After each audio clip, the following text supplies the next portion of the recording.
Today we are going to talk about Rich Dad, Poor Dad by Robert Kiyosaki, a book that has changed the way millions of people think about money. Picture a young boy growing up with two very different father figures. One was his real father, a well-educated man with a stable job and a PhD.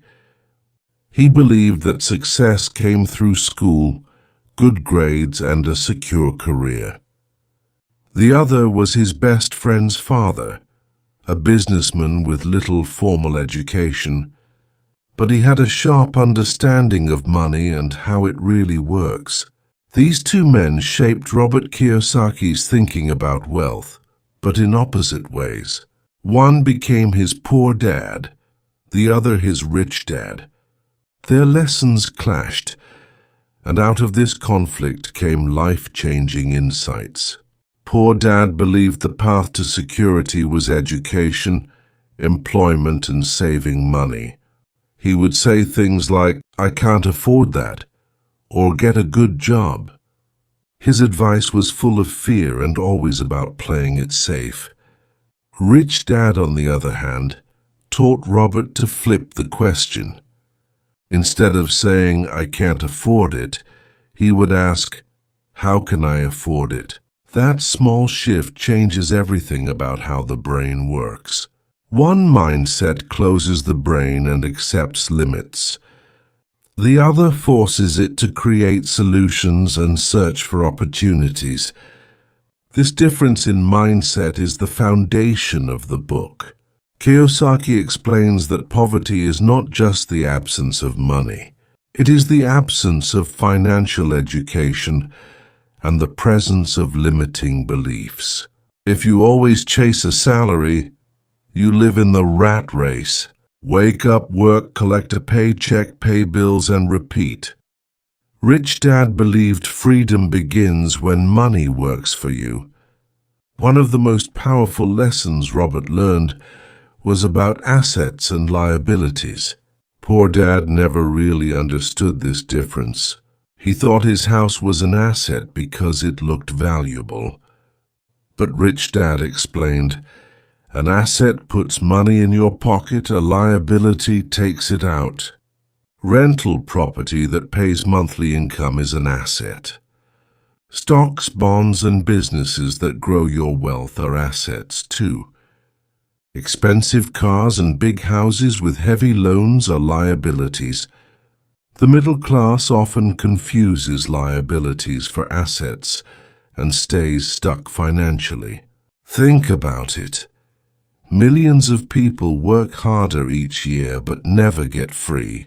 Their expenses rise with their income, and debt traps them even more. This happens because they never focus on building assets. The salary cycle consumes them endlessly. Rich Dad insisted that even with small income, start investing a portion in assets. Over time, small investments grow into streams of income. Eventually, those streams can cover your expenses. At that moment, you are financially free. This first part of Robert's story is not just about money, it is about awareness. It asks you, are you thinking like Poor Dad or like Rich Dad? Are you building assets or just buying more liabilities each month? Because financial freedom begins not with a paycheck, but with your mindset. As Robert grew older, the differences between his two dads became clearer. Poor Dad kept telling him that a safe job and a steady paycheck were the key to life. But Rich Dad reminded him that job security often means financial insecurity. When you depend only on one paycheck, your entire future rests on your employer. Rich Dad said the rich focus on building systems that make money even while they sleep. That is why they invest in businesses, properties, and opportunities instead of just salaries. Most people fear taking risks, and that fear keeps them stuck. They play safe, stay in debt, and spend their whole lives working for someone else. But Rich Dad explained that real learning happens when you step outside comfort. Mistakes are not failures. They are lessons that teach you to handle money better. He also showed Robert how taxes impact the poor and middle class the most. Employees work hard, get taxed first, and then live on what is left. But business owners and investors earn money, invest, and then pay taxes afterward.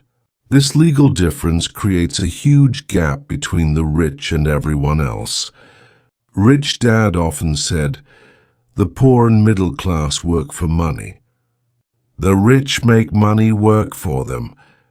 To make money work for you, you need financial education, not just academic education. Schools prepare you to be a good employee, not a smart investor. That's why Robert saw highly educated people struggle financially. They had degrees, but they didn't understand money. Meanwhile, those who studied money, assets, and cash flow often created real wealth. Rich Dad taught that the more you learn about money, the less you fear losing it. He gave Robert small challenges, like running a business as a kid.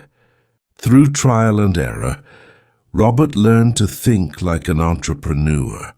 He began to understand the importance of creating income sources beyond a paycheck. This was the true difference between surviving and thriving. Rich Dad explained that financial struggle is not about lack of effort. It is about lack of knowledge and lack of action on the right opportunities. People often think making money is about working harder, but in reality, it is about working smarter and making your money multiply. He emphasized cash flow, the constant stream of money coming in. Without positive cash flow, you will always depend on a paycheck. Robert saw how many families worked hard but never escaped debt. The reason was simple. They increased expenses every time income increased. Rich Dad showed that discipline is the bridge to wealth. Instead of spending more when you earn more, invest more to grow assets. Part 2 of this journey highlights how mindset, taxes, and fear shape our financial destiny. It reminds us that real wealth is not earned by working harder, but by thinking differently. As Robert continued learning, Rich Dad stressed the importance of financial independence. It is not about how much money you make, but how much you keep and grow. He taught Robert that wealth is measured in time, not in dollars. If you stopped working today, how many days could you survive with your current assets? For most people, the answer is not long, because their money disappears into expenses. But for the rich, assets cover expenses and continue producing more income. This creates freedom, the power to live life on your own terms, not trapped by a paycheck, not controlled by debt, but guided by choice. Rich Dad also encouraged developing financial intelligence every single day.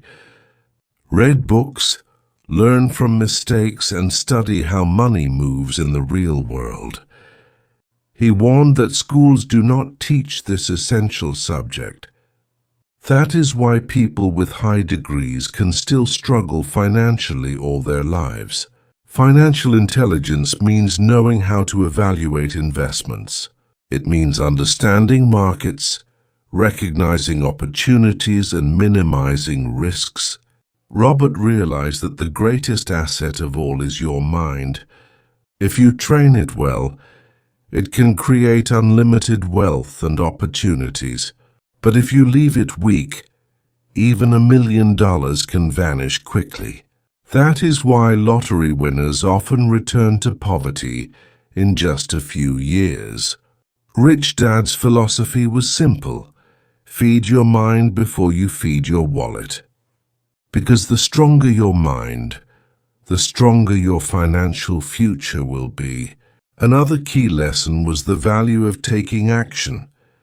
Knowledge without action is wasted potential that never grows.